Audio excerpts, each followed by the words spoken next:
Konnichiwa, bonjour à toutes et à tous. Dans quelques minutes, dans le cadre de notre rétrospective Hayao Miyazaki, nous vous proposons de voir ou revoir Le Château ambulant, un film sorti en novembre 2004 au Japon et en janvier 2005 en France. Revenons quelques années en arrière. En 2002, Le Voyage de Chihiro est un succès au Japon et dans le monde entier. Et Hayao Miyazaki semble enfin disposé à passer la main, comme il l'a laissé entendre dans de nombreuses interviews.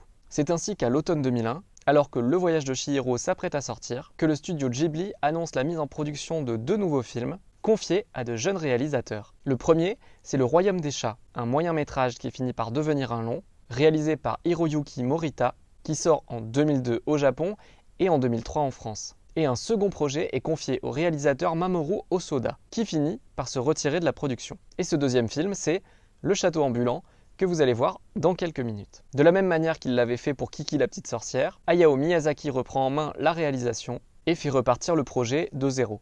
Quand Le Château ambulant finit par sortir en novembre 2004 au Japon, et alors qu'il avait été un peu dépassé par le succès du Voyage de Chihiro, Hayao Miyazaki souhaite qu'il soit présenté au public plus sobrement. Ainsi, la campagne publicitaire du film est assez limitée, mais ce qui fut amplement suffisant pour susciter l'attente des 24 millions de spectateurs et spectatrices de son film précédent. Et d'ailleurs, s'il a bénéficié d'une publicité plus discrète, le film a tout de même été sorti plus largement. 448 salles le proposaient au Japon à sa sortie, contre 336 pour Le Voyage de Chihiro.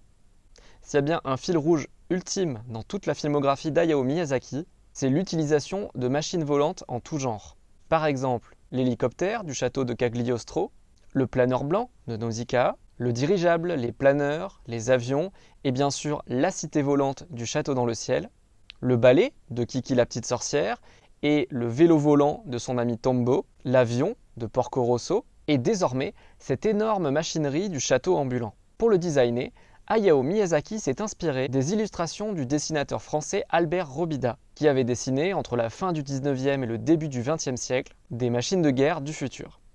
Avant même Lao des studios Pixar sorti en 2009, Hayao Miyazaki avait fait un choix audacieux pour un film d'animation, celui de confier le premier rôle à une personne âgée, ou plus exactement à une adolescente qui va se transformer en vieille dame. Le co-réalisateur du film Lao, qui est d'ailleurs sorti 5 ans après Le Château ambulant, s'est d'ailleurs réclamé de l'œuvre d'Hayao Miyazaki pour décrire son film. Vous en savez désormais un peu plus sur Le Château ambulant d'Hayao Miyazaki, que je vous laisse découvrir ou redécouvrir tout de suite. Si vous avez loupé les épisodes précédents, n'oubliez pas de faire un tour sur la page YouTube du Cinéma Rex de Sarlat. Et maintenant, je vous souhaite une très bonne séance, un très bon été, et je vous dis à bientôt au cinéma. Sayonara!